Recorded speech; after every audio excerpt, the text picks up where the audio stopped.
into another episode of the Daft on Draft podcast. I am your host, Corey Kennan, alongside my co-pilot, Dalton Miller. We are into the middle of February. Next week is the NFL Scouting Combine in Indianapolis. I will be there. We'll have to figure out, again, some sort of recording thing while I'm there as well, because we'll have lots to talk about from Indianapolis. But today, we're going to do an edition of Daft or Draft. It's been a couple weeks since we've done a Daft or Draft, so it's time to get back into that. But Dalton, how are you feeling tonight? Fantastic. Earlier today, or I guess yesterday, announced a new podcast talking about Formula One with Kyle Yates. I'm super excited about that because it's something that we're both super passionate about. So a little bit of excitement there. Other than that, man, just ready for the combine. I'm ready to see dudes in tights. Yes, the Underwear Olympic is upon us. Hopefully, we don't have any Chris Jones-esque wardrobe malfunctions. Let's speak for yourself. Fair enough. Actually, the Chris Jones is a great segue into our first After Draft. So, yeah, After Draft, we've decided we're going to do three kind of secondary scouting metrics that people use to evaluate talent that I believe are important, but I do believe are a smaller piece of the puzzle than tape, obviously. So we have a production After Draft. We have an upside versus NFL readiness After Draft. And we have an age After Draft because a lot of people will talk about age in terms of prospects and how, if that correlates to upside, if that correlates to how early a player should be picked, how late a player should be picked. But Chris Jones is an excellent example of our first After Draft because at the college level, coming out of Mississippi State, he was an athletic freak, but he did not produce at the college level. Let me pull up his college stats right here real fast and just give an example of what we're talking about here. It's a basketball player. There we go. So at Mississippi State, I'm going to have to cut this part because I can't find it. Okay. So at Mississippi State, Chris Jones had 8.5 total sacks. 8.5 total sacks, including a career low 2.5 sacks his junior season before declaring. He had 19 total tackles for losses as well. So the production was not there. Chris Jones still went 37th overall, and we can see what Chris Jones has become at the NFL level. So the focus of our first After Draft here, Dalton. After Draft, production at defensive tackle is completely irrelevant at the college level. Yes, I'm going to draft this. Now, there is a caveat of situationally, environmentally, it can make a lot of sense. Like specifically when I'm looking at that Texas defensive front, because we saw what those guys were able to do last year compared to this year. Now, when I look at the difference in playing defensive tackle at the college level compared to at the NFL level, there's a lot more gap and a half stuff or gap stuff at the NFL level. Guys are able to pin their ears back a little bit more. You see, I mean, especially if you're a Big 12 defensive tackle, you are in a lot of tight front, a lot of mid stuff, a lot of true double gapping, 3-down lineman type of Mickey Mouse defenses. We saw with somebody like Corleone at Cincinnati where they played 3-down most of the time and he played head up on the center. Like these guys just aren't asked to do what they're going to be asked at the NFL level. So I don't care for the most part what a guy's production looks like at defensive tackle, because what matters at the end of the day for me is how quickly does he process information, because you need to be able to do that at the snap. And then what is your athleticism like? What are your hands like when you are on the off chance able to pin your ears back? How athletic do you look? How quick off the ball are you? Like, these are the things that you have to look at. And then, kind of how hard do you play and do you show up every single week? Because when you look at a guy just this year, like Walter Nolan, when he showed up, he looked absolutely dominant. But depending on the look, depending on the team he was playing, depending on the week, he was a complete non-factor. Mm-hmm. And so you look at that and you have to evaluate what the problem is there and what is tangible there when it comes to the production that he showed against teams like South Carolina and Florida and what he didn't show the rest of the year. So parsing through that is important as well. Yeah, I agree. I'm going to Daft it, though. I agree partially. I think... Also, Jalen Carter. Yes, correct. Yeah, and that was... everybody's like, yeah, Jalen Carter, no sacks. But I'm going to Daft it kind of for the opposite reason, though, because I do think if you find a super productive defensive tackle, I think it gives you a good baseline floor at the NFL level. Like, even guys that I didn't like how they won at the college level are outbidding what I expected of them, and are like, I've missed. Like, Kalijah Cansey is a big one, because I just saw like a tiny little gap shooter, slippery little gap shooter, who had a ton of production. I was like, that's not going to work the way. And then I saw him get beat in the run game quite a bit. And I saw him and I was like, what he's doing isn't going to work at the NFL level. But he still went in the first round, and it kind of has. I know he had a bit of a down year this year. And then Aaron Donald's Aaron Donald. I'm not going to, this is probably a bad faith argument to even bring him into this conversation. But yeah, Aaron Donald had 2 double-digit sack seasons at the college level. Obviously, Aaron Donald is probably the best football player of the last 2 decades. Yes. So that's a completely different conversation. But all that to say, like, if there is pass rush production at the college level, consistent pass rush production at the college level, again, I don't think Walter Nolan qualifies here. Then I think we can say there is a baseline success that this guy will have at the NFL level. So I do agree that, like, if a guy doesn't have a lot of production, that doesn't say a whole lot because of scheme, because of whatever else you want to say. I mean, it's kind of the conversation with Mason Graham this year, right? Everybody's saying, well, Mason Graham doesn't have sacks, but like, watch Mason Graham's tape. Mm-hmm. But on the opposite end, I'm dafting it because I do say, like, but man, like, if you have like consistent production, that at some level, at some extent, that's going to translate to the NFL level. And so I do think that matters. Yeah, that makes sense. So really the question is a lack of production. There we go. Yeah. So I will draft that a lack of production is completely irrelevant. Yeah. You would draft it, you mean? Yes. Yeah. I got you. We're on the same page here. Yes, we are. All right. Second draft here. This is the conversation, and it's the perfect timing for this conversation because the NFL Combine is coming around, and we're going to get this tag thrown on a lot of players coming out of the Combine, and that's the word upside. So our draft here. Upside is more overrated than perceived NFL readiness. Daft or draft? Draft. It's way more overrated.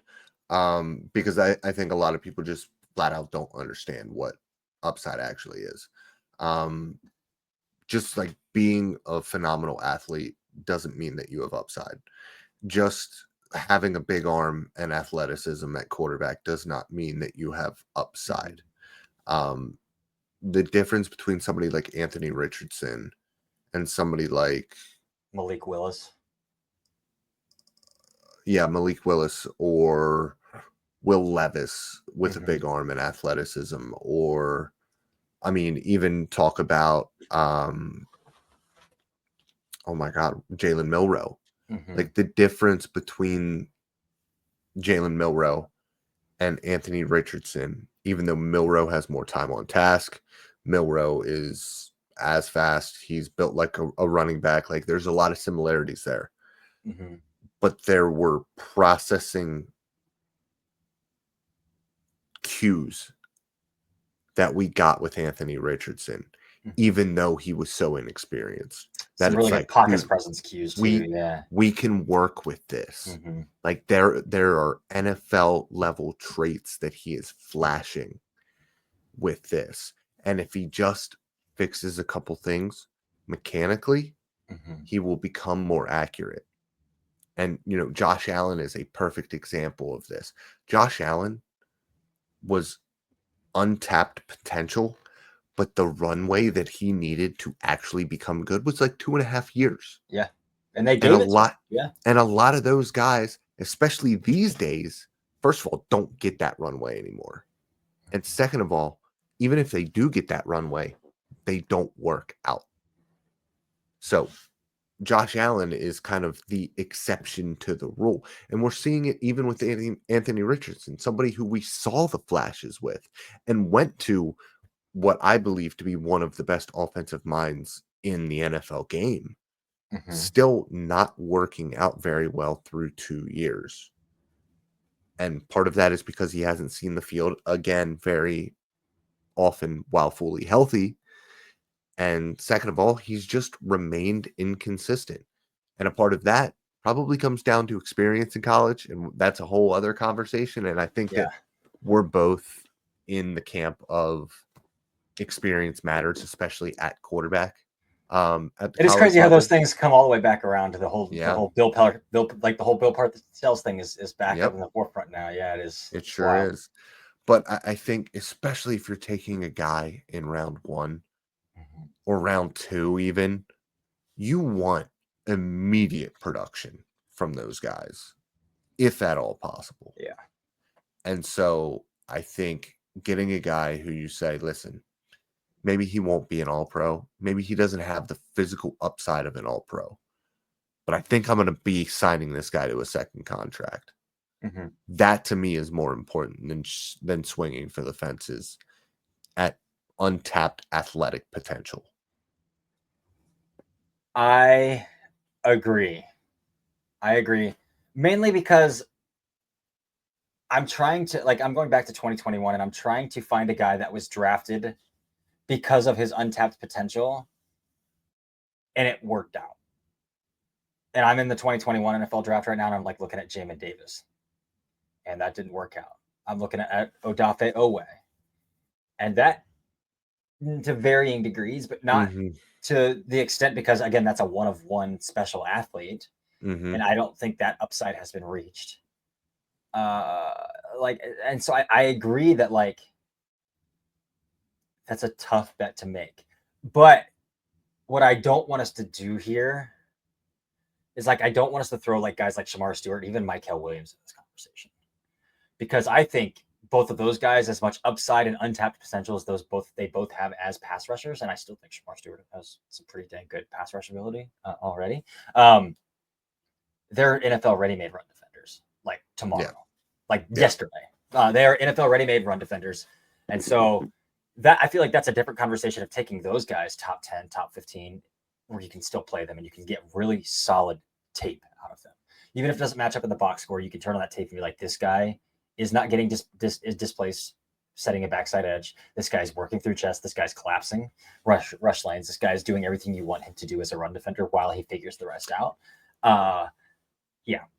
Trayvon Walker might be. I was just about to say. Well, but I was just about to say the difference between Aiden Hutchinson. Yeah, that's a great conversation. Because Trayvon Walker has developed into he's got 20 sacks in the past 2 seasons. Yeah, so he's turned into some stuff. Yeah, but not Aiden Hutchinson was a runaway defensive player of the year this season had he not got hurt. He was on an absolute torrid pace before he got hurt. So I think that's a great conversation where the athletic ceiling was still there, but short arms, only one through the chest, had to be aligned wide to generate speed to power at the college level. So people perceived Aiden Hutchinson's upside as capped versus Trayvon Walker is not, because again, athletic freak, massive arms, and it's worked out for both those teams. So Trayvon Walker back-to-back 10-sack seasons. If you could tell me that you could get multiple 10-sack seasons out of a number 1 overall pick, I think you take that guy every time still, because there are no certainties in the NFL. And again, that's just year 2 and year 3 as well. So things are happening, but I think that's a great example, is the Trayvon Walker versus Aiden Hutchinson thing. Or you can even throw Kayvon Thibodeau in there, because people thought Kayvon Thibodeau, myself included, was the best pass rusher in the class. Me too. And you could, there's a lot of things. There's a love for football. There's playing in the New York market that tends to, so there's a lot of other things that go into player evaluations that we don't see. But yes, I do think that upside is more overrated than perceived NFL, or is more overrated than perceived NFL readiness. What I see this conversation mostly trending towards, though, is a player that I don't see perceived NFL readiness to, that others do. And Jalen Walker, because again, I don't know if he has a position. or if he does have a position, I think he's got ways to go at either of those positions.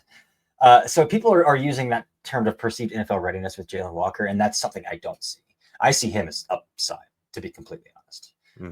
But I do agree that upside is more overrated than perceived NFL readiness. I agree. Yeah. Last daft or draft. Age doesn't matter outside of round 1. Daft or draft? Draft. It Draft, absolutely 100%. Yeah. It absolutely does not. Outside of round 1, you're going to be lucky to get a second contract anyways. That's just the way that the NFL is. The average NFL length of service is like 3 years. And so if you're able to get a guy at all that you sign to a second contract, that is a hit. That is a hit. And I don't care if a guy is 25 or 29. Yeah. And he's got contract. And he's got really good no, like I'm saying, if he's 25 going, into his rookie season versus a guy who's 22, but his tape was better, guess who I'm drafting? I'm drafting the 25-year-old. I don't care. Would you rather have a 29-year-old on a second contract or a 26-year-old who flamed out? Yes, 100%. There's no questioning this. So for me, I think that age is something that people care way too much about. Now, I understand if it's like why can't I think of his name right now? The wide receiver for Carolina, who I absolutely love. Xavier Legette. Like, I understand like the late breakout stuff. Like, why did it take until this guy's 5th, 6th year in college to actually get production? I understand like the weariness of that, the leeriness of taking a guy like that. But at the end of the day, just age, I don't care at all. And if we're talking about a quarterback, quarterback doesn't matter unless he's like first round and he's Brandon Weeden, like he's literally 28 years old. I don't care. Like it happened with Hayden Hurst. He was 25. Played baseball before. Like, I don't care about that at all. I don't care. Like, it obviously didn't work out great, but like if he would have hit at 25, that's perfectly fine. I don't care about his age if I sign dude to a second contract. Right. There's an article that was written by the Daily Norseman, which is the Vikings SB Nation site that I reference all the time, where the author of this article literally went and did a study of every NFL draft pick. His name is Warren Ledford. In 2022, so this article is 3 years outdated, but he wrote an original article years before this one too. So this is the second edition of this. In 2022, only 25% of second round picks signed second contracts with the team that drafted them. 25%, 22% actually. So if you're telling me that, like, then I'm taking a good football player, man. Like, I don't care about getting a second contract or a third. You cannot look forward to a third contract on a guy. No. You cannot look forward to a third contract. That's the silliest thing ever. Where I do see the argument is early in the draft. Like, I can see like the argument early in the draft. This year's not a good example because all of the stud pass rushers, Abdul Carter, Michael Williams, Shamar Stewart, all those guys are 20. 21, so they're all young, so it doesn't matter anyway. And I'm trying to think of a good example of this that I can't think of off the top of my head. But I do think there's an argument there. It was like, I think it could be a deal breaker for a team. I think it could be a deal, like not a deal breaker, but a tiebreaker. Yeah, if guys have tags touching. Yeah. If the tags are touching, then absolute tiebreakers. But yeah, dude, who cares if a guy's 23 going in the first round, man? Come on. I completely agree with this as well. Yeah, that's our 3 adapter drafts.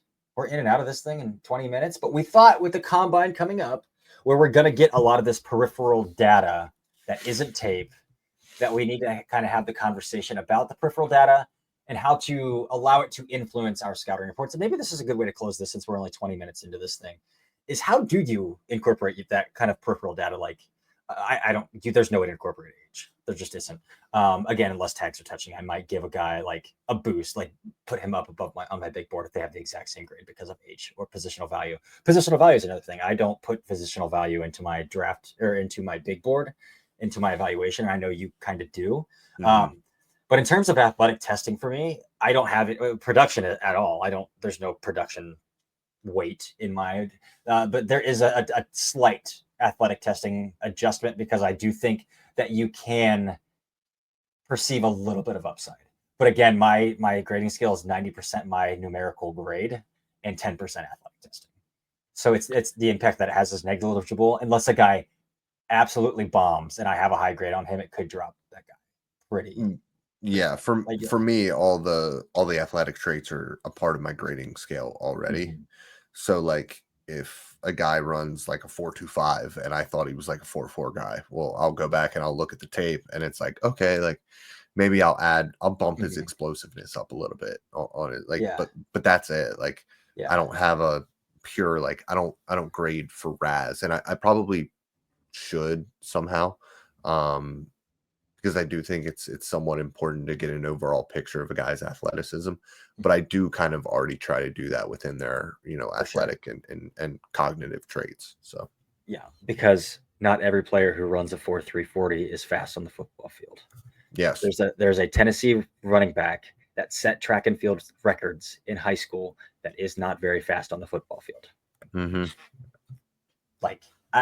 And so like you do a little bit because I think there is some upside, but if that explosiveness doesn't show up on the field the same way it did in shorts and underwear, like, yeah, I'm going to go back and watch the tape, but if I still don't see it, I still don't see it. Like, that's absolutely.